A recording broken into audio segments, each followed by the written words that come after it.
안녕하세요. 오늘의 사연입니다. 구독과 좋아요 한 번씩 부탁드릴게요. 바로 사연 시작하겠습니다. 저는 30살이고 인쇄회사에 다니고 있습니다.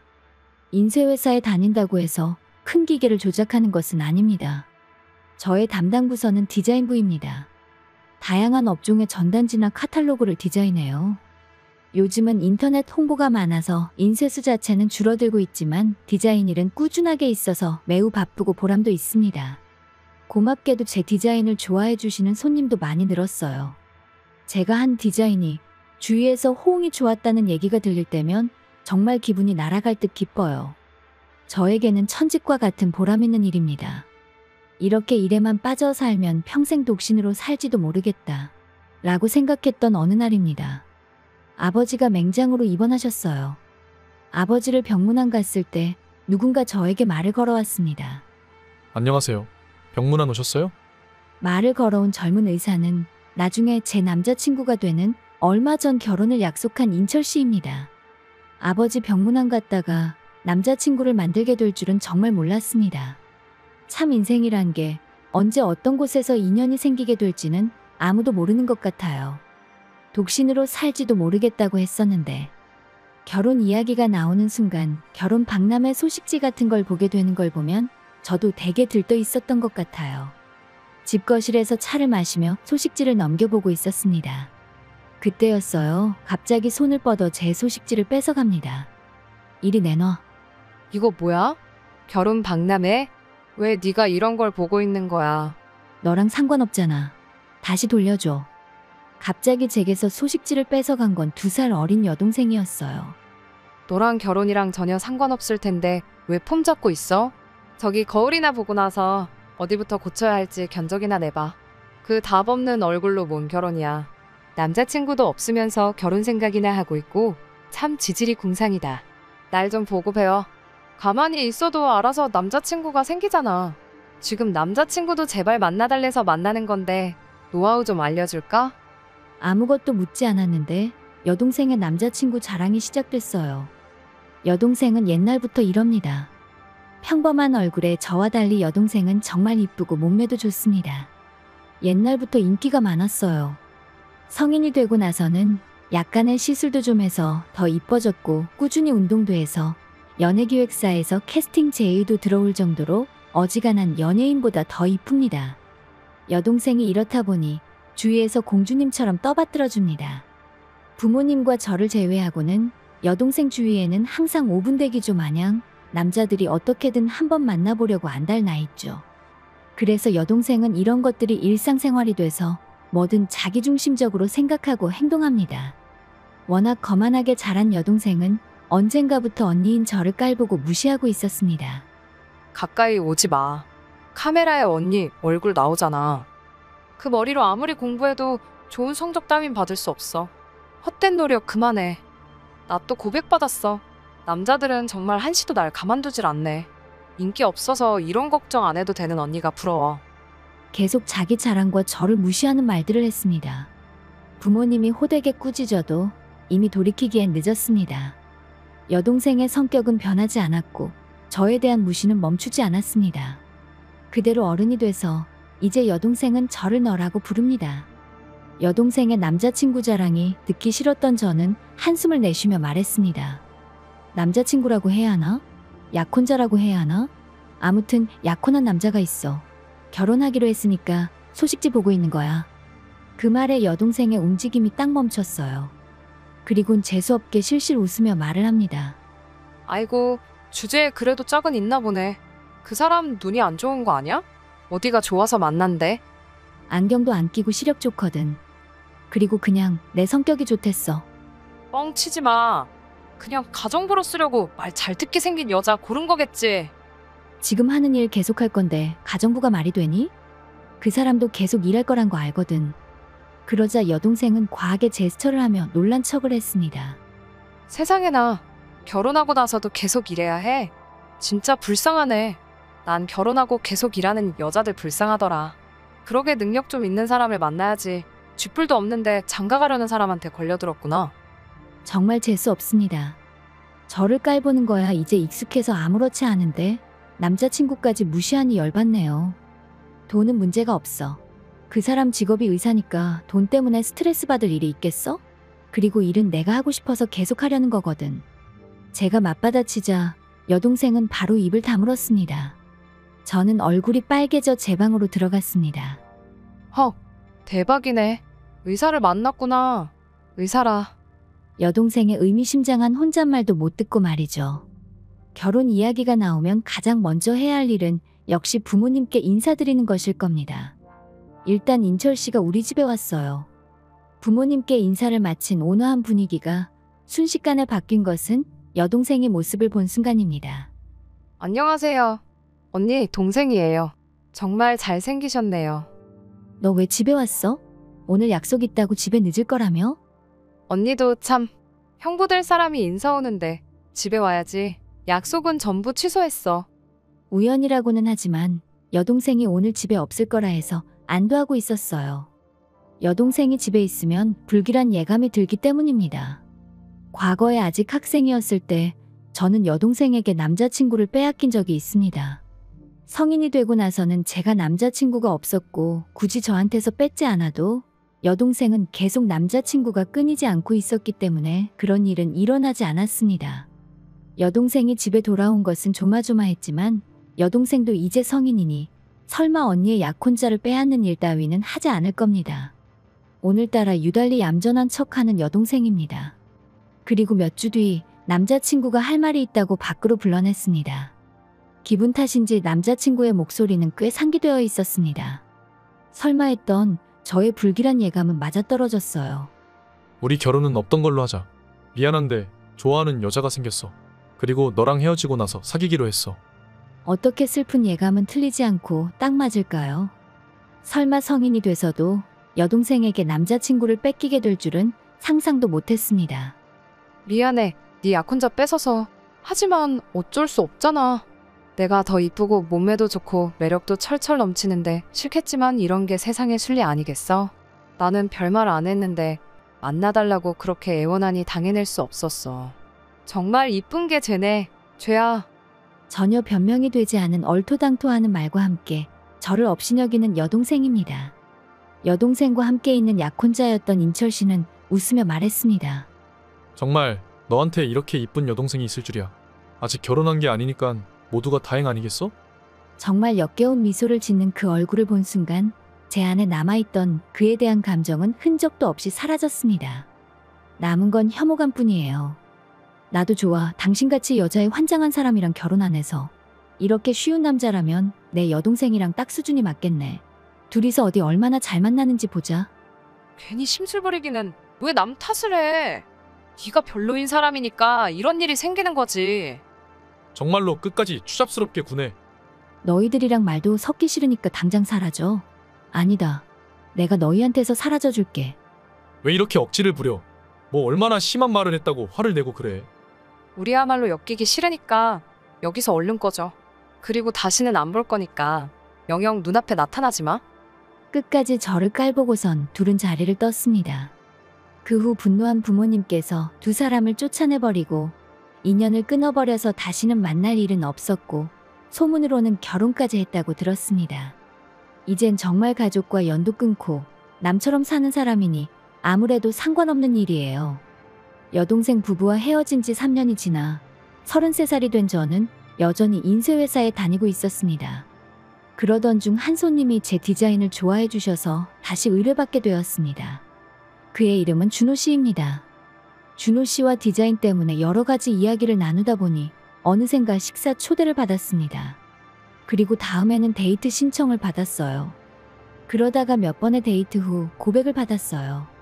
솔직히 말하자면 너무 기뻤어요. 준호 씨는 매우 성실한 분으로 전 남자친구와 같은 일은 결코 없을 거라 생각했습니다. 하지만 제 안에서 여동생에 대한 큰 트라우마가 있었던 것 같습니다. 괜한 걱정이지만 자꾸만 여동생 생각이 나고 별의별 걱정이 다 들었어요. 그래서 여동생에 대해서 솔직하게 모든 걸 얘기했어요. 더불어 전 남자친구에 대해서도 말했어요. 여동생의 사진도 보여주며 그의 반응을 살폈습니다. 하지만 여동생의 사진을 봐도 그의 표정은 아무것도 변하지 않았습니다. 아무래도 좋다는 듯이 사진에서 눈을 떼고선 저에게 미소를 지어주었습니다. 제 입으로 이런 말하는 것은 그렇지만 저는 옛날에 꽤 인기가 많았어요. 여동생보다 이쁜 사람, 매력적인 사람, 여러 여자를 만나봤어요. 근데 그런 여자들한테는 전혀 설렘이 느껴지지 않았어요.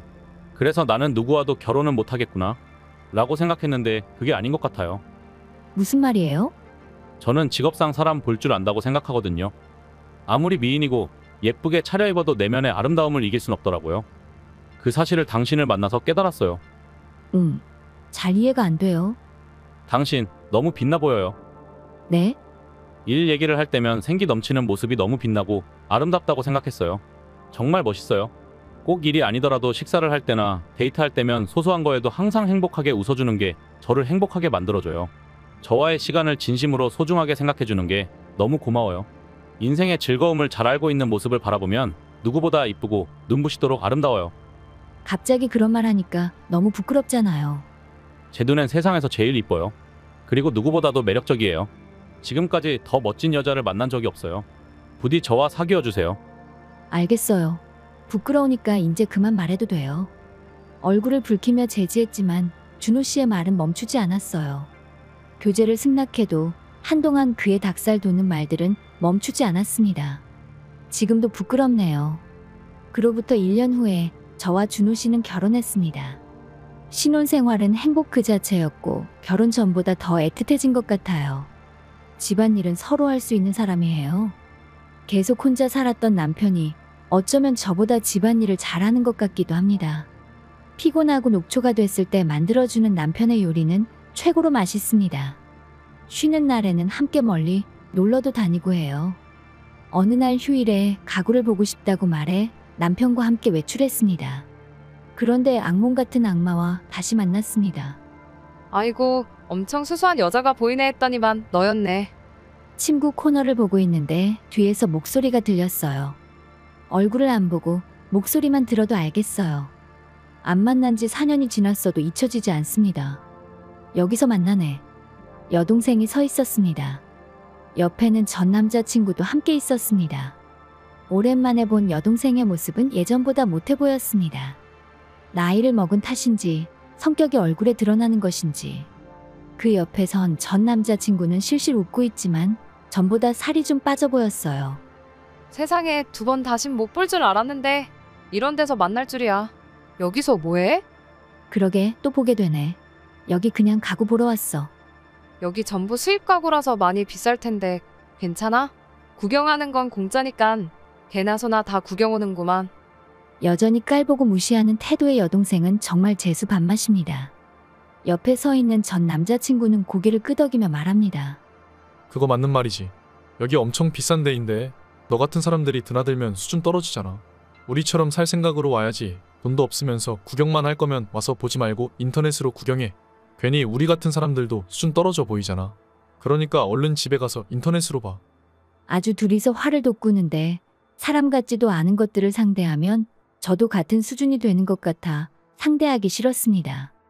그래서 태연하게 흘려듣고 있는데 제 모습이 마음에 안 들었는지 여동생 부부의 목소리는 점점 커졌습니다. 모처럼 가구 좀 살랬더니 여기는 손님 관리 안 하나 봐. 어차피 돈 없어서 못 살 것 같은 사람들은 들여보내지 좀 말지. 괜히 사기 싫어지게 만드네. 맞아. 여기 엄청 비싸니까 다른 데 가서 구경해. 그 모습에 다른 손님들이나 점원이 여기를 힐끔힐끔 쳐다봅니다. 똥 밟았다고 생각한 저는 남편의 손을 잡고 그 자리를 떠나려 했지만 남편은 꼼짝도 하지 않았습니다. 그제야 남편의 존재를 깨달은 듯한 여동생 부부가 남편을 봤습니다. 어머, 결혼했어? 옆에 누구야? 남편 되는 사람입니다. 여동생의 눈이 휘둥그레졌습니다. 아, 네. 그러던가요. 어쩌다가 결혼했대요. 정말 대단하네요. 뭐, 집안일 할 사람이 필요했어요? 집안일은 저도 같이 해요. 맞벌이니깐요. 맞벌이 하세요? 맞벌이 안 하면 살기 힘든가 봐요. 안 됐네요. 결혼하면 여자는 집에서 쉬게 해줘야 하는 거 아니에요? 저는 집에서 주부로 사는데 일하는 여자들은 참 불쌍하단 말이죠. 요샌 반찬이며 집안일이며 사람 쓰면 어렵지 않고 주부로 사는 삶을 알 수 있으려나 모르겠네요. 아이고, 말해봐야 감도 안 올 텐데 없는 사람들한테 괜한 말을 했네요. 머리부터 발끝까지 싸가지가 배겨있는 여동생은 제 남편에게도 무시하는 말을 했습니다. 저는 얼굴이 붉어지며 이성을 잃어갔습니다. 여동생은 실실 웃으면서 저를 봤어요. 미안해. 네 남자친구 뺏어가서. 나한테 잘 어울리는 사람이지. 너랑은 어차피 안 어울리는 사람이었어. 지금처럼 수준에 맞는 사람을 만나야지. 딱 보니 수수한 게 둘이 너무 잘 어울린다. 내가 너무 행복해 보인다고 부러워하지 말고 이런 데 다닌다고 달라지는 게 없으니까 분수에 맞게 살아. 그래도 괜찮은 사람 만나서 살고 있을 줄 알았는데 그저 그렇구나. 고생 많네. 그 고생이 평생 갈 것 같지만 말이야. 이젠 인내심의 한계에 도달했어요. 저한테만 그러면 몰라도 남편까지 욕을 하니 견딜 수 없었어요. 저기 적당히가 없네요. 여보 기다려. 이판사판 싸우려고 생각한 그 순간 남편이 제 앞을 막았습니다. 처음 뵙겠습니다. 당신 언니와 결혼한 김준호라고 합니다. 이름은 멀쩡하네요. 뭐 고마워요. 암튼 이렇게 만났으니 제 명함 받으세요. 내민 명함을 전 남자친구가 받는 것을 곁눈질하고 남편은 여동생을 받습니다. 동생분이 언니한테 말을 심하게 하시네요. 제가 좀 원래 그래요. 언니가 저보다 못났으니 거짓말하는 것도 아닌데요. 뭘. 그런 게 어딨어요? 제가 볼 땐 당신이 훨씬 못나고 못생겼어요. 미쳤어요. 입 벌릴 때마다 추한 거 알아요? 외모에 자신 있는 것 같은데 남 깔보는 거 말곤 할 줄 아는 게 없는 거 다 드러나는데 모르고 사시나 봐요. 말투는 공손하지만 말에 날이 서 있습니다. 여동생의 얼굴은 새빨갛게 변했어요. 장난해요? 어디 눈이 안 좋아요? 못생겼다는 말은 태어나서 처음 듣거든요. 하나부터 열까지 모든 게 못났네요.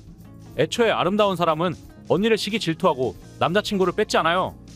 뭘 안다고 말해요? 제가 언제 언니를 질투했어요? 사람은 본래 자기가 바라는 사람을 닮아가려 하는데 당신한테는 언니가 그런 존재인 것 같네요. 그럴 리가 없잖아요. 놀랐어요. 남편의 말도 그렇지만 거기에 동요하는 여동생의 모습 말이죠. 그렇게 생각해 본 적은 한 번도 없었어요. 여동생은 언제나 저를 깔보았기 때문입니다. 하지만 여동생의 동요하는 모습에서 혹시나 하는 생각이 들었어요. 관심도 없고 아무렇게라도 좋은 상대라면 그냥 무시하면 될 일이에요. 언니가 어떤 상대를 만나던 데리고 오던 뺏으려 하지 않을 겁니다. 왜냐하면 자기가 찾은 상대도 아니고 남의 물건을 빼앗는 건 스스로는 어떻게든 발버둥 쳐도 구하지 못하니 상대방이 갖게 된 것에 대해 질투가 있기 때문이죠. 그런 질투 하나도 없거든요. 그렇게 말하는 거 보니 언니보다 위라고 생각하나 봐요. 스스로는 내세울 게 없죠? 자신 있는 사람은 그렇게 살지 않아도 항상 당당하게 떳떳이 잘 살아요. 그런 말 따위야. 남편의 말에 필사적으로 반박하던 여동생이었지만 목소리는 점점 작아졌습니다. 그 얼마 전에 순간 떨어진 정적을 깨기라도 하듯 전 남자친구가 소리를 질렀어요. 새파란 얼굴로 명함과 남편의 얼굴을 번갈아 보며 여동생의 어깨를 흔들어요. 왜 그러는데? 이름이 뭔가 낯익어서 핸드폰 뒤졌는데 이거 봐봐. 왜 연락처가 저장돼 있어? 아는 사람이야? 병원 옮기면서 중요한 사람들 저장해놨었는데 병원장님 아드님이야. 뭐라고? 전화번호 잘 봤어? 이름만 같은 거 아니야? 확실해? 아이, 진짜 다 확인했지. 저번에 병원에 와서 병원장님이랑 같이 있는 걸 보긴 했는데 멀리서 봐서 얼굴은 기억 안 났고 그냥 본 적 있는 것 같다는 생각만 하고 있었지. 그럼 이 사람도 의사야? 근데 왜 명함에는 회사 이름이 적혀 있어? 의사 아들이라고 전부 다 의사야 해? 그런 거 아니잖아. 여기 회사 병원장님 아버지가 경영하시던 제약회사야. 지금 회장님 나이가 많아서 물려주겠다고 하던 걸 듣긴 했는데 이분이 물려받았나 본데. 알아봐 주셔서 고맙습니다. 제가 물려받은 손자입니다. 당황하는 두 사람을 향해 고개를 숙인 것은 남편입니다. 정말이세요? 몰라 뵈서 죄송합니다. 아, 진짜 무슨 상황이래. 놀라서 기어들어가는 목소리의 여동생과 허리가 부러질 듯 숙이는 전 남자친구입니다. 새파랗게 질린 두 사람에게 남편은 조용히 말했습니다. 여러모로 바쁜 회사를 물려받다 보니 제가 이것저것 직접 챙기다가 아내를 만났어요. 가끔 여동생분 이야기는 듣긴 했는데 듣던 것보다 더 상상 이상으로 무례하시네요. 아, 그게 왜? 의사시면 히포크라테스 선서하셨죠? 타인을 배려하고 희생정신도 있으셔야 하는데 전혀 그런 것도 없으시고 깔보고 비웃으시네요. 그런 의사에게 어느 누가 자신을 치료해줬으면 좋겠다고 생각하겠어요? 죄송합니다. 오해가 있으신 것 같은데. 변명하려는 전 남자친구를 향해 남편은 눈을 부릅뜨고 말했습니다. 변명해도 소용없어. 이미 엎질러진 물인데 뭘 변명해. 아버지한테 당신 있는 그대로 다 말해둘 거니까 기대하는 게 좋을 거야. 전 남자친구는 목을 늘어뜨리고 고개를 숙였습니다. 여동생은 아까부터 패닉인지 창백해진 얼굴로 동공이 흔들리고 있습니다. 그런 두 사람에게 등을 돌리고 저희는 자리를 떠났습니다. 이제는 정말 두 사람을 만날 일이 없을 거예요. 이후에 여동생의 남편은 해고되진 않았지만 책임 있는 일을 맡고 있던 것에서 모두 물러났습니다. 그리고 평소에 다른 사람에게도 거만한 태도를 취하고 환자분들에게도 무례한 태도를 취한 게 모두 들통나서 단숨에 주위 사람들한테 눈총을 받아 도망치듯이 병원을 그만뒀다고 합니다. 그래봐야 인터넷 지역 카페에 소문이 다 나서 다른 병원에 재취업도 못하고 집에 틀어박혀 살고 있다고 하네요. 여동생은 남자친구 뺏어가서 잘 살 줄 알았는데 씀씀이가 워낙 예뻐서 남편이 벌어오는 것보다 더 많이 쓰고 살아서 이래저래 카드 돌려막기 해둔 게 남편한테 들켜버려 이혼하자고 서로 치고받고 싸웠다고 합니다. 수년간 부모님한테 연락 한 번 없이 남처럼 살다가 이번에 너무 힘들어 도와달라고 부모님한테 연락을 했다는데 부모님께서 단칼에 차단하셨다고 합니다. 힘들 때만 연락하는 자식은 필요 없다고 하시네요. 남편의 말처럼 저를 동경했던 것 같은 동생이 길거리로 내몰리는 걸 보니 마음이 측은하지만 밤거리에서 마지막으로 본 사람이 있다는 거 말고는 죽었는지 살았는지 알 길도 없네요. 그렇다고 해서 용서해주고 싶은 건 아니지만 말이죠. 지금은 남편과 행복한 나날들을 보내고 있고 곧 있으면 저희 부부를 닮은 아이도 출산할 예정입니다. 지금 이 사연을 쓰며 커져가는 제 배를 보니 사연 쓰는 것을 끝으로 이제는 제 삶만 생각하고 살려고 합니다.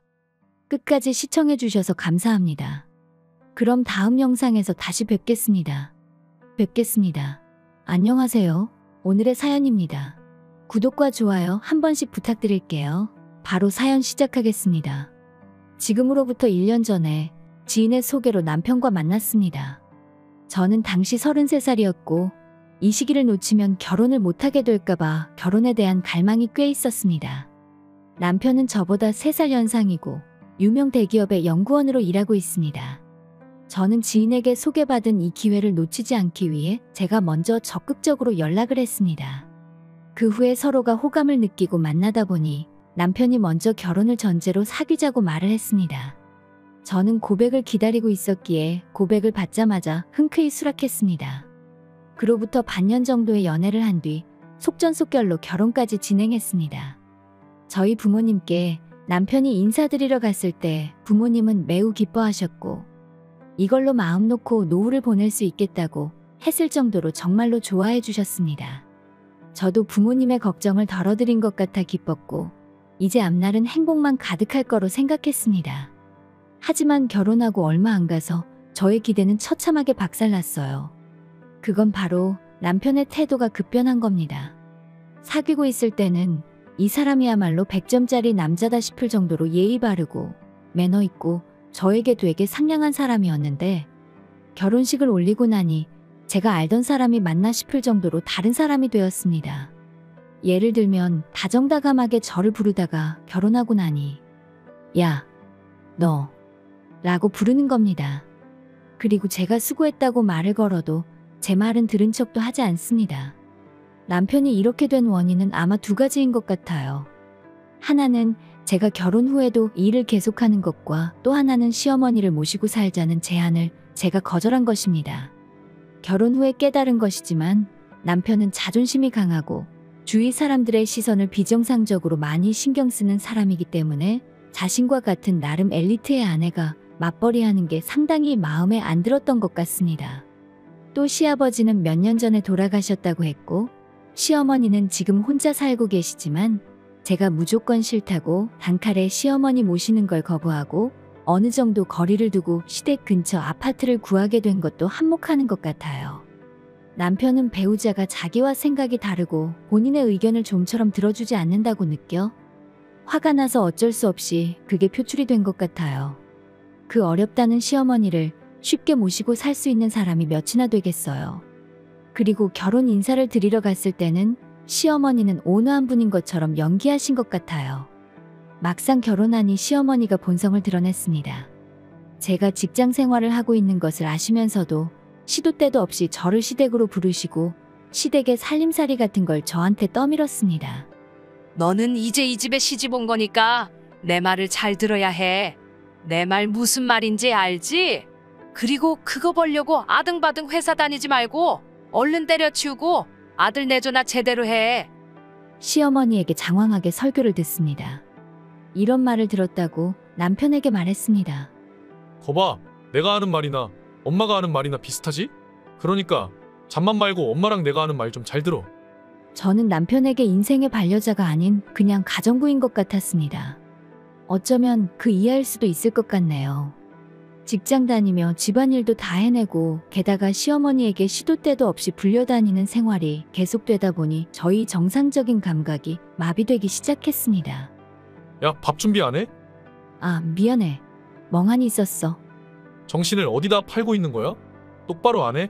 그런 정신 상태로 집안일 할 거면 얼른 일 때려치워. 지금 내버리면 충분히 먹고 살잖아. 미안. 지금 바로 밥 준비해 줄게. 그리고 잠시 후에 시어머니에게서 전화가 옵니다. 아이고, 내 정신 좀 봐. 지금 멀리 나왔는데 수도꼭지를 틀어놓고 나온 것 같네. 집에 가서 물 좀 잠가줘. 그리고 간 김에 세탁기 다 돌았을 텐데 꿉꿉한 냄새 나기 전에 건조기에도 좀 넣어주고. 엄마가 시킨 거 까먹지 말고 가서 하고 와. 나중에 하려고 하지 말고 지금 바로 하고 와. 남편은 일절 집안일도 도와주지 않으면서 저를 가만두지 않았습니다. 그리고 시어머니가 저를 괴롭히는 걸 괴롭힘이라고 생각하지 않고 항상 시어머니 편을 듭니다. 이런 상황에서도 저는 잘 버텨낸 것 같아요. 이혼하지 못한 가장 큰 이유는 부모님을 슬프게 하고 싶지 않은 마음이 컸어요. 부모님께는 이런 제 상황을 말씀드리지 않았기 때문에 전혀 저의 상황을 모르십니다.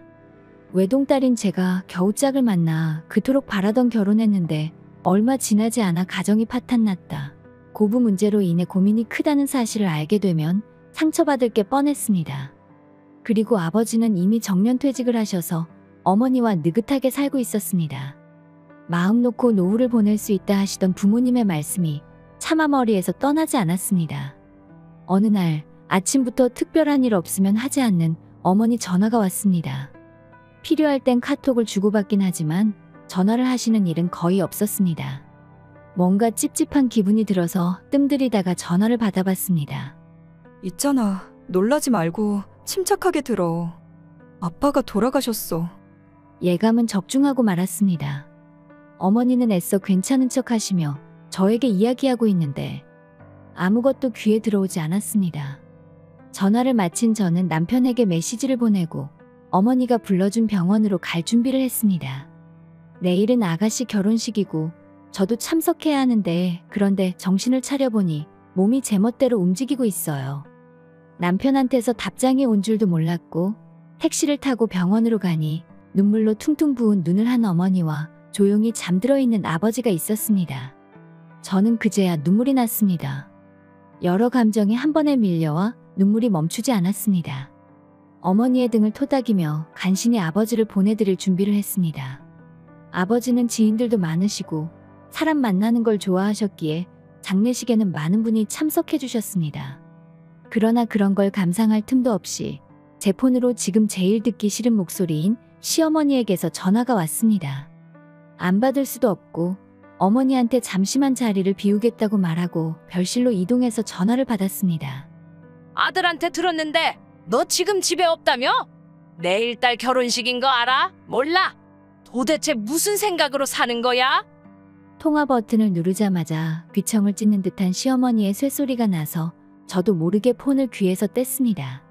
시어머니는 제가 대답을 하는지 안 하는지 그런 건 신경도 안 쓰고 혼자서 열변을 토합니다. 아무리 장례식 때문에 갔다고 해도 장례식보다 결혼식이 더 중요한 거 아냐? 너는 지금 우리 집에 시집 온 거잖아. 장례식 참석해야겠다는 생각이 있으면 결혼식도 당연히 와야 하는 거 아니야? 어머님, 죄송한데 내일 갈 수 없어요. 뭐가 더 중요한지 비교할 수는 없지만 저는 아버지 장례식에 참석하겠습니다. 너 지금 나랑 장난하니? 장난칠 기분 아니니까 빠지지 말고 참석해. 지금 부탁 아니고 명령이야. 만약 축의금 두둑하게 챙겨오면 화나게 한 건 용서해 줄게. 시어머니는 만족했는지 일방적으로 짓거리다가 마음대로 전화를 끊었습니다. 황당하고 너무나 터무니없는 말에 할 말을 잃고 멍하니 서 있었습니다. 멍하니 서 있는 저에게 어머니가 말을 걸어주셨습니다. 많이 힘들었겠구나. 엄마가 미안해. 이런 줄도 모르고 너에게 너무 무심했던 것 같네. 지금이라도 힘들면 이혼하도록 해. 까짓것 엄마랑 같이 살면 되잖아. 제 마음을 어루만져 주시니 단숨에 마음이 가벼워졌습니다. 어머니 덕분에 시어머니의 불화와 같은 성질에 넘어갈 뻔했던 저였지만 다음날 저는 결혼식에 가지 않았습니다. 참고로 훗날 어머니께 들었는데 아버지는 백신 접종 후 부작용이 발생해 급격히 몸이 악화하였다고 합니다. 어머니께서 만약을 대비하고 계셔서 장례식은 아무 문제 없이 치러졌어요. 그러나 문제는 그 뒤에 일어났습니다. 아버지를 보내드린 뒤 폰을 켜자 남편에게 수십 건의 부재중 전화가 와 있었어요. 게다가 타이밍이 안 좋게도 그 순간에 남편에게 전화가 왔습니다. 옆에 계신 어머니가 고개를 끄덕여 주셔서 저는 전화를 받았습니다. 야, 뭐 하는 거야? 좀 있으면 결혼식인데 안 올 거야? 전화는 또 왜 이렇게 안 받는 거야? 지금 나 무시해? 결혼식 꼭 참석하라고 했잖아. 도대체 왜 이렇게 말을 안 들어? 아버지 장례식에 참석할 거라고 말씀드렸잖아요. 이제야 장례 다 끝났어요. 너 진짜 이기적이구나. 끝났으면 지금 당장 오도록 해. 최대한 빨리 늦지 않게 와. 지금 갈아입을 옷이 없어서 상복 입고 가야 하는데요. 상복을 입고 오든 벗고 오든 일단 오기나 해. 집안 망신시키지 말고 꼭 참석해. 전화 내용을 옆에 계시던 어머니도 들으셨는데 어머니는 두 사람의 말에 새삼기가 막혀 했습니다. 물론 저도 이 사람들과는 더는 상종하지 못하겠다고 생각했어요. 저는 친정차를 빌려서 상복을 입은 채 결혼식장으로 향했습니다. 상복을 입은 채 아가씨의 결혼식장에 당당하게 들어갔어요. 그리고 결혼식에 참석한 모든 사람이 저를 눈을 동그랗게 뜨고 봤습니다. 저를 알아본 시어머니가 재빨리 저한테 달려왔어요. 그대로 입고 온 거야? 여기 예식장이야. 어머님이랑 남편이 시키는 대로 장례식 마치고 바로 왔으니까요. 상복 입은 채로 와도 상관없다고 해서 그냥 왔는데 무슨 문제 있어요? 넌 상식이란 게 없어? 보통 옷 갈아입고 오잖아. 저보고 상식 운운할 자격 있으세요? 축의금 가져오면 용서해주겠다고 그렇게 말한 어머님이야말로 상식 없는 거 아니에요? 제가 일부러 크게 말하자 주위 사람들이 웅성거리기 시작했습니다. 남편도 그제야 소동을 알아차린 듯 얼굴을 붉히며 제게 달려왔어요. 야, 무슨 생각으로 온 거야? 당신들 창피하지 않게 서둘러 왔는데 고마워해야 하는 거 아니야? 아 맞다. 그리고 어머님 여기 축의금이에요. 받으세요. 저는 남편과 시어머니를 향해 힘껏 봉투를 던졌습니다. 장례식장에서 쓰는 봉투에 돈을 담아 던졌어요. 그러자 시어머니는 발광하고 남편은 손을 높이 들었어요. 네가 지금 미쳤구나. 동생 결혼식 망치러 온 거야? 손 떼면 어쩌게? 한 대 치게? 다시 말하지만 당신이랑 어머님이 시키는 대로 했을 뿐이야. 진짜 좋은 말 할 때 적당히 해라. 남편이 다시 한번 손을 들었지만 주위 사람들이 남편을 말려서 맞진 않았어요. 남편은 저를 노려보며 소리를 지르고 있었지만 그대로 사람들에게 끌려나갔어요. 시어머니는 입을 다무셨습니다. 저와 시어머니를 중심으로 사람들이 많이 모여 웨딩드레스 차림의 아가씨도 얼굴을 비쳤습니다. 이게 무슨 일이에요? 잠깐 엄마, 뭐야 그 봉투는? 근데 새언니는 왜 상복 차림이에요?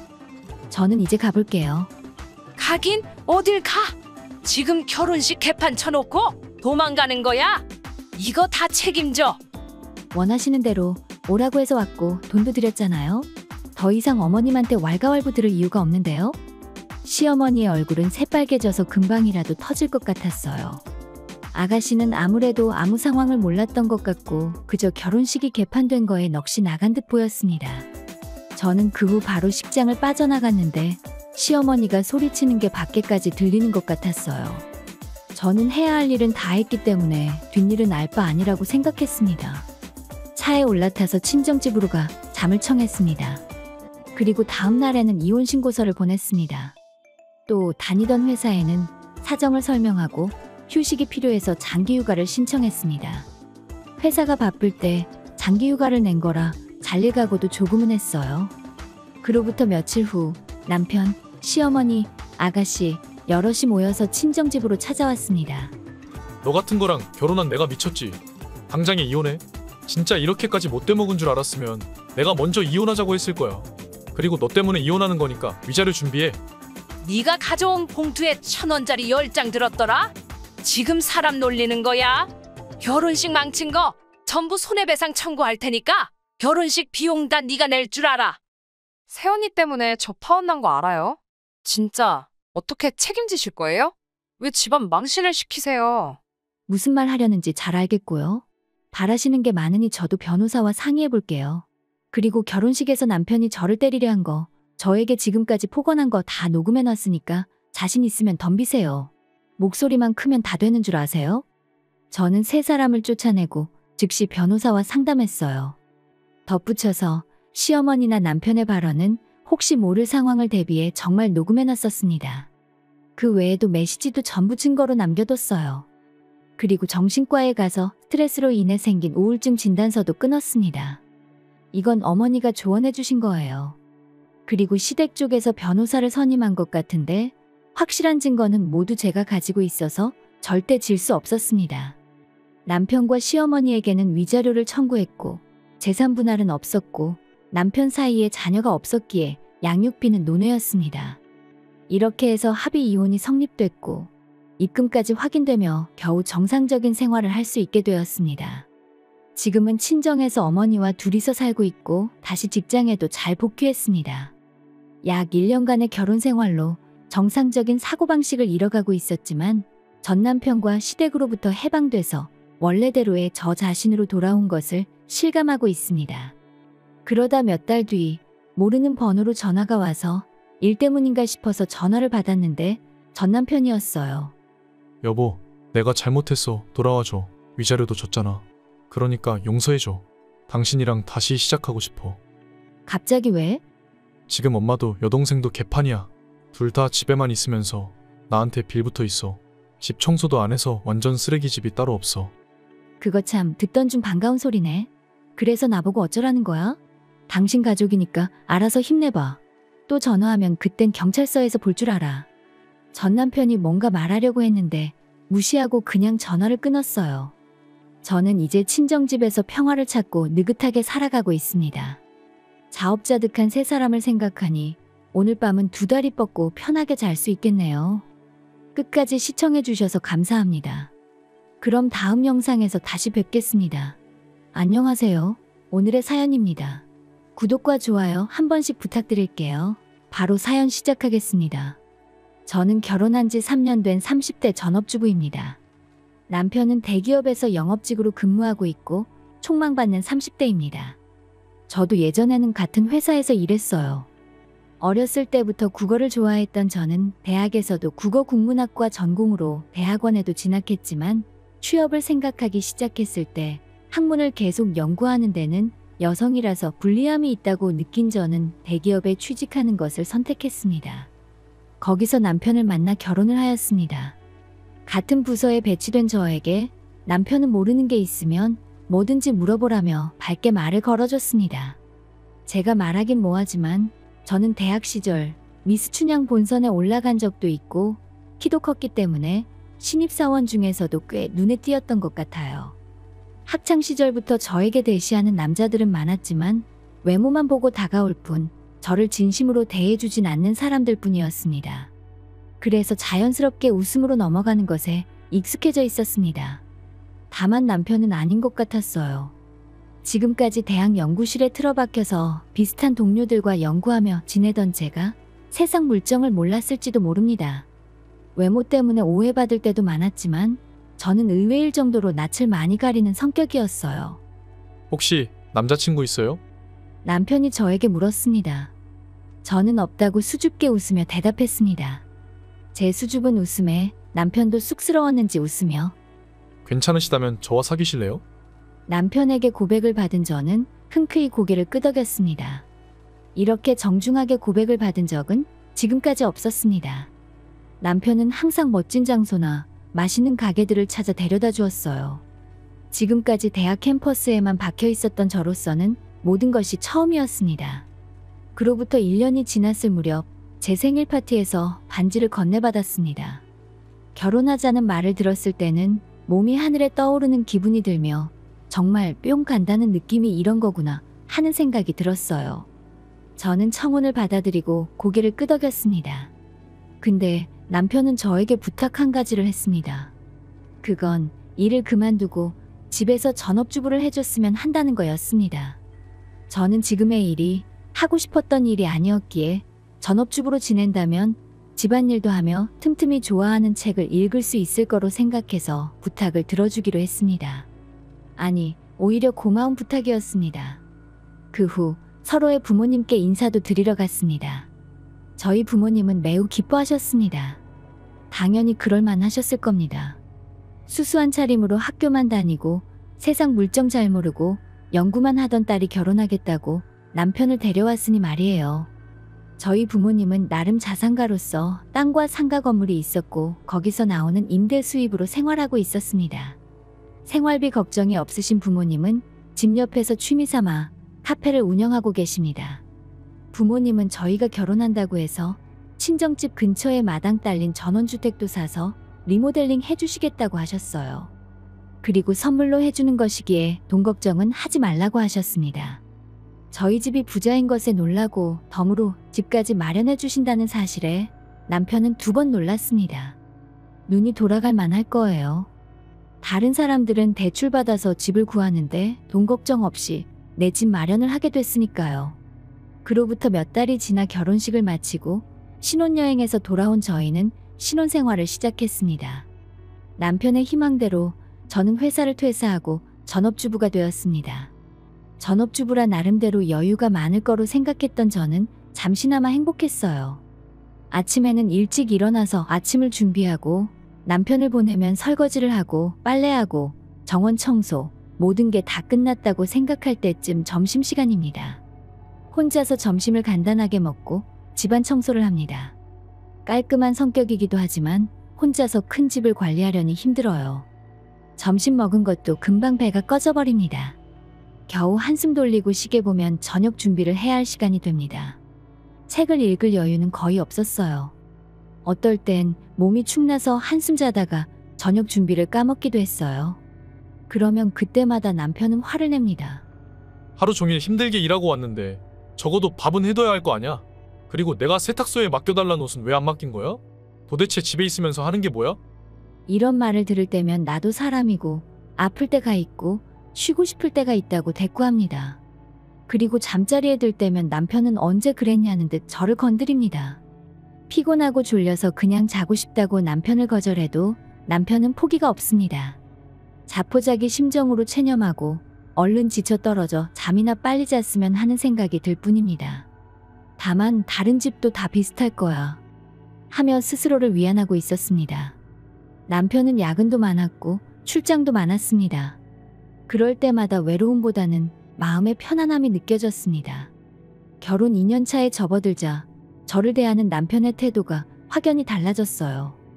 예전에는 화가 나도 금방 풀고 대화하고 함께 시간 보내려는 남편이었는데 이제는 저를 신경도 쓰지 않고 그대로 방에 들어가 잠만 잡니다. 여전히 야근이나 출장이 많지만 어딘가 다른 분위기가 느껴졌어요. 나중에 생각해보면 그게 바람의 징후였는지도 몰라요. 큰맘 먹고 남편에게 친근하게 대화를 걸어봐도 중요한 업무를 맡아서 신경 쓸 것도 많고 바쁘고 피곤하다고 귀찮게 하지 말아달라는 말만 되풀이합니다. 저는 남편의 말을 믿었습니다. 그러다 어느 날 밤 평소와 다르게 일찍 퇴근한 남편이 기분 전환할 겸 외식하자 했고 저도 외출 안 한 지 오래돼서 근사한 레스토랑에서 함께 저녁을 먹고 기나긴 밤을 함께 보냈습니다. 그리고 다음날 아침이 됐는데 왼쪽 가슴 갈비뼈 근처에서 통증이 살짝 느껴졌습니다. 근육통은 아닌 것 같은데 경험해보지 못한 통증이었어요. 파스를 붙여야 하나 하며 손으로 아픈 부위를 눌러봤는데 뭔가 단단한 응어리가 느껴졌습니다. 저는 뭔가 불안한 예감이 들어 집에서 가장 가까운 대학병원으로 바로 달려갔습니다. 다행히 평이 좋은 의사가 근무 중이었고 바로 진료 예약을 할 수 있었습니다. 초조하게 제 차례를 기다리며 앞에 앉아 있으니 저를 불렀습니다. 진찰실에 들어가니 다정해 보이는 여의사가 차분하게 말해주셨습니다. 불편하신 곳부터 한번 확인해 볼게요. 너무 걱정하지 마시고 여기에 반드시 누우시면 제가 만져볼 테니 통증이 느껴지면 말씀해 주세요. 여의사가 말한 대로 진찰대에 누웠습니다. 의사 선생님은 손으로 눌러 응어리가 어느 정도 크기인지 확인하는 것 같았습니다. 그러고 나서 엑스레이 촬영과 검사가 계속됐습니다. 그 후에는 혈액 검사와 응어리 부분의 바늘을 찔러 샘플 채취도 했습니다. 검사를 모두 끝내고 진찰실로 다시 갔습니다. 오늘 모든 결과가 나오지 않지만 결과가 나오면 방문하라고 연락 갑니다. 뭔가 의사 선생님의 말끝에 슬픔이 묻어있는 느낌이었습니다. 그날 밤 남편과 이야기 나누고 싶었지만 집에 들어오지 않았어요. 저는 불안한 밤을 혼자 보냈습니다. 다음 날 돌아온 남편에게 어젯밤에 집에 안 들어온 걸 따졌습니다. 전화도 안 받고 어제 왜 집에 안 들어온 거야? 어제 급하게 자료 준비할 게 있어서 회사에서 계속 일했어. 너무 바빠서 핸드폰 배터리가 다 된 줄 몰랐어. 어쨌든 미리 연락 못 해줘서 미안해. 그건 그렇고 의사 선생님이 뭐래? 아직 결과가 다 안 나와서 모르겠는데 의사 선생님 분위기로 봐선 좋지 않을 것 같아. 저는 눈가가 촉촉해지며 말했습니다. 불안함이 계속 엄습하니 언제든 눈물이 쏟아질 것처럼 계속 눈망울에 눈물이 맺혔습니다. 아직 결과 나오지 않은 거 보면 뭐 별일 있겠어?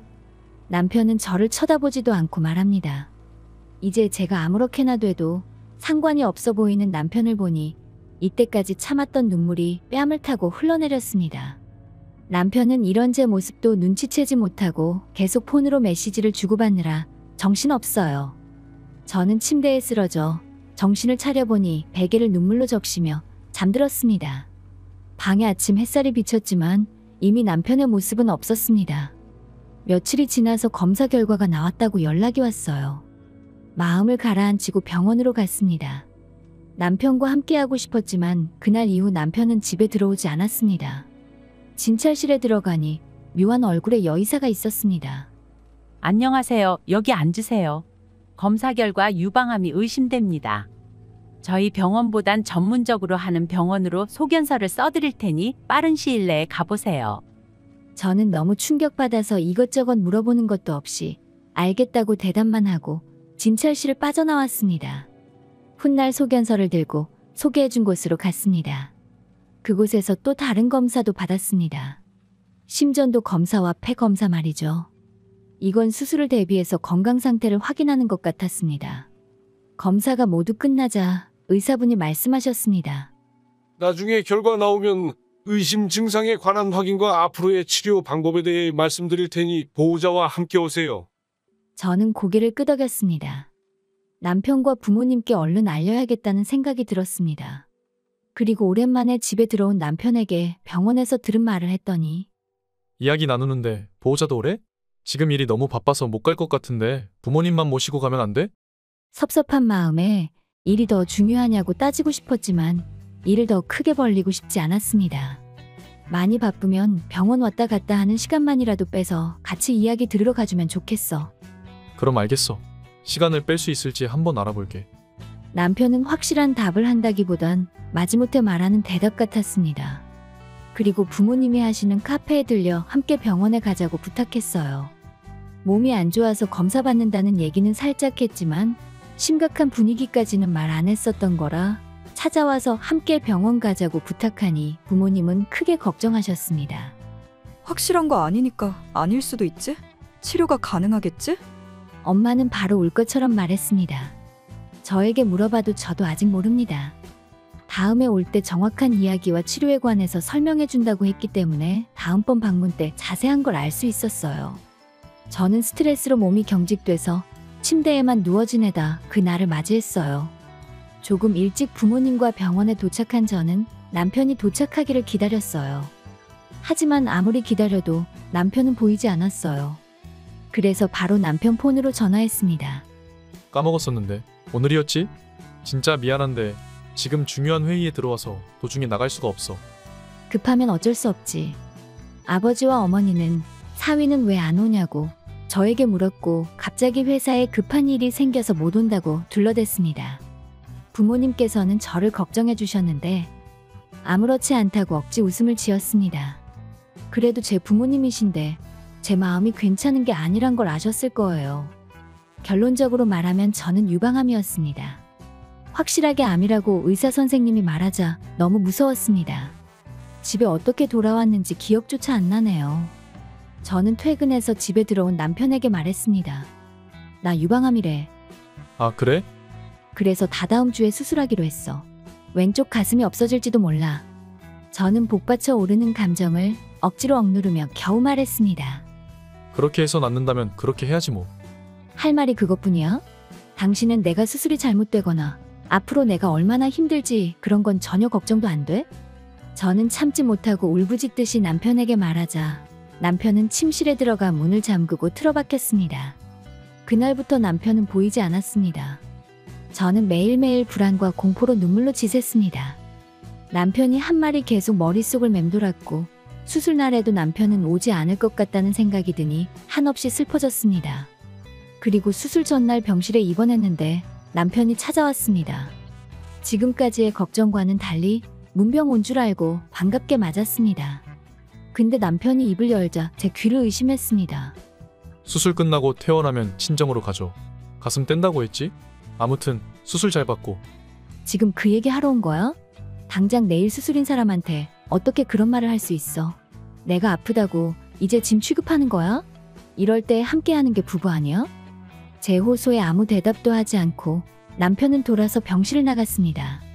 남편의 뒷모습을 보니 수술에 대한 걱정보다 마음속 깊은 곳에서 도끼가 올라왔습니다. 다시 건강해져서 이 모든 울분을 모조리 다 갚아줘야겠다는 그런 도끼 말이죠. 수술 당일 아침 병실을 방문해준 부모님께 전날 남편이 했던 말을 전했습니다. 아버지는 분통을 터뜨리며 수술 끝나면 당장 이혼하라고 하셨고 어머니도 힘들 때 힘이 돼주지 못하는 사람과 평생 함께 사는 건 고통이라며 사위가 그런 사람인 줄 알았다면 결혼 반대했을 거라며 분노하셨습니다. 저는 이제부터 마음을 독하게 먹고 꼭 건강을 회복해서 후회하게 해주겠다고 말하고 부모님을 진정시켜드리고 수술실로 향했습니다. 수술실에서 눈 몇 번 깜박이고 다시 눈을 뜨니 저는 중환자실에 있었어요. 완전히 마취가 깨서 건강 상태가 안정될 때까지 하루 정도는 모니터에 연결된다고 합니다. 다행인 것은 생각보다 암이 번지지 않아서 왼쪽 가슴의 전부를 제거하지 않아도 됐다는 것입니다. 저는 조금 안심됐어요. 회복이 잘 되면 2주 정도 뒤에 퇴원해서 집에서 요양해도 된다고 의사 선생님이 말했습니다. 그런데 일반 병동으로 옮긴 지 일주일 정도 지났을 무렵에 어머니에게 갑자기 전화가 왔습니다. 아버지가 쓰러져 구급차로 실려갔다고 합니다. 평소에도 건강이 좋지 않으시긴 했는데 갑자기 심근경색으로 쓰러져서 병원에 도착했을 때는 이미 늦었다고 합니다. 제 수술이 잘 돼서 곧 퇴원할 날만 기다리고 있었는데 아버지에게 이런 불행이 찾아올 줄은 생각도 못했습니다. 저는 입원 중이라 아무것도 할 수 없었기 때문에 장례식은 어머니와 친척이 어떻게든 치러준 것 같습니다. 이럴 때도 남편은 전혀 연락이 안 됐습니다. 회사에 연락했더니 해외로 출장을 가서 당분간은 돌아오지 않을 거라고 하더군요. 아버지가 돌아가셨기 때문에 대신해서 연락 좀 취해달라고 회사에 부탁했습니다. 한평생을 저를 위해 살아주신 아버지가 돌아가셨는데 아무것도 못하고 있는 저 자신이 너무 속상했습니다. 퇴원한 뒤 저는 친정으로 갔습니다. 남편이 시켜서가 아니라 아버지의 유산과 상속에 대해 어머니와 상의해야 했기 때문입니다. 그러던 중 남편에게 전화가 왔습니다. 퇴원했지? 축하해. 장인어른이 돌아가셨다면서? 갑자기 그게 무슨 일이래? 어쨌든 할 말이 있어서 그런데 집에 좀 올래? 알았어. 그럼 이번 주 일요일에 갈게. 알겠어. 그럼 그때 봐. 남편은 대답하고 전화를 끊었습니다. 엄마, 우리가 사는 집이 땅이랑 집 명의가 누구로 돼 있어? 땅이랑 집 둘 다 아빠 명의일걸? 왜? 그럼 그 서류 일요일까지 준비해 줄 수 있어? 준비할 게 뭐 있어. 등기필증이랑 부동산 서류 같은 건 전부 여기 있어. 어머니는 안방에서 서류들을 가져오셔서 테이블에 늘어놓았습니다. 이미 남편과 이혼을 마음먹고 있던 저는 일요일에 제 이름과 도장을 찍은 이혼 서류와 우리 집 등기 서류를 챙겨 남편에게 갔습니다. 남편은 집에서 젊은 여자와 함께 저를 기다리고 있었어요. 짙은 화장을 했지만 어려 보이는 건 가려지지 않았습니다. 저보다 훨씬 못나 보이는 이런 여자를 선택한 남편을 보니 어처구니가 없었습니다. 왔어? 뭘 기대하고 온 건 아닐 테지만 아픈 몸 이끌고 오느라 수고했어. 당신이 나한테 할 말이 이거지? 저는 이혼 서류를 남편 앞에 내밀었습니다. 맞아. 눈치 빠르네. 2번 일 안 해도 되겠구만. 남편은 이혼 서류에 주저없이 이름을 쓰더니 도장을 찍고 제게 서류를 돌려줬습니다. 여자는 말없이 남편 옆에 앉아서 저를 바라봤어요. 장인어른 돌아가신 게 아주 시기적절하고 좋아. 이제 이 집도 내게 된단 말이지. 지금 무슨 소리 하는 거야? 저는 일부러 호들갑을 떨며 비웃듯이 내뱉었습니다. 그리고 거실 테이블 위에 부동산 서류들을 늘어놓았습니다. 여기 서류 중에 당신 이름 있어? 이 집과 땅은 우리 아빠 거야. 뭘 착각하는 거야? 이 집은 장인어른이 살아생전에 우리 살라고 주신 거니까 사실상 증여에 해당할 테고, 그리고 지금까지 이 집을 유지하고 점유를 계속한 건 나니까 당연히 장인어른이 돌아가시면서 나한테 상속되는 거잖아. 남편이 진지한 얼굴로 말하는데 정말 바보 같은 말입니다. 당신이 우리 엄마랑 나보다 촌수가 더 빨라. 그리고 소유권은 서류로 확인하는데 당신이 서류에 서명한 기억이 있어? 아빠의 모든 재산의 상속인은 우리 엄마랑 나야. 당신은 피 한 방울 안 섞인 내 배우자일 뿐이야. 어디서 뭘 들은 것인지 몰라도 당신은 상속과 전혀 상관없어. 아니, 그럴 리가 없는데. 나도 지금까지 가족으로서 기여한 게 있는데 권리가 있을 거 아니야. 옆에 앉아있던 여자는 상속 못 받는다는 말에 시무룩한 표정을 지으며 남편을 째려보고 있었습니다. 당신이랑 나랑 이혼 서류에 사인 다 했으니 이거 제출하면 이제 아무 사이도 아닌 거야. 권리를 말하려면 당신이 뭘 한 게 있어야 말이 되지. 도대체 한 게 뭐가 있어? 당신 옆에 앉은 여자랑 재혼하든가 말든가 이제는 나랑도 상관없고 우리 집안이랑도 상관없어. 똑똑히 알고 말해. 그리고 지금 이 집은 내가 상속받을 예정인데 너희들은 어떻게 할래? 제가 이혼 서류를 흔들며 말하자 남편은 고개를 떨궜습니다. 아니면 싸게 팔 테니까 나한테 사서 계속 살아도 되고. 남편은 고개를 번쩍 들며 말했습니다. 얼마에 팔 건데? 땅하고 집하고 다 합쳐서 8억 생각하는데? 비싸 보일 수 있지만 이 근처 땅값이 계속 오르고 있는 걸 고려하면 시세보다 저렴했을 겁니다. 8억? 그런 큰 돈이 어딨어. 싸게 판다더만. 지금 놀리는 거야? 싼 거 맞다니깐. 비싼 거 같으면 감정평가사 불러서 감정해달라고 하면 되잖아. 감정받았는데 더 비싸면 제 값대로 다 받을 거야. 그리고 8억짜리 집인지도 모르고 그냥 꿀꺽하려고 했어? 갖지도 못하는 집 상속받겠다고 우리 아빠 죽는 날만 기다렸을 걸 생각하니 진짜 소름이다. 에이, 지금까지 다 연기였어. 그냥 퇴원한 기념으로 몰래카메라 한 거야. 이 여자는 그냥 심심해서 놀아준 거고 이혼하려는 거 다 거짓말이야. 지금까지 내가 소홀했지. 진심으로 미안해. 앞으로 잘해주려고 장난친 거니까 기분 풀어. 남편 말이 끝나자 옆에 여자가 얼굴이 빨개지며 발끈했습니다. 갑자기 장난이라니 무슨 소리야. 오늘 이혼 도장 찍으면 나보고 여기서 살라고 했잖아. 심심해서 놀아줬다고? 지금 상속 못 받을 것 같으니까 다시 빌붙는 거야? 지금 장난해? 연기가 너무 진짜 같아서 나는 진짜인 줄 알았지. 옆에 여자랑 나한테 함께 몰래카메라 하는 거야? 근데 어쩌지? 나는 이제 가슴 한쪽이 없는 여자인데 그냥 양쪽 다 있는 여자가 좋지 않아? 그냥 계속 살던 것처럼 계속 살아. 새삼스럽게 갑자기 장난을 치고 그래. 그리고 일주일 시간 줄 테니까 살 거면 사고 아니면 당신 집 모두 빼가.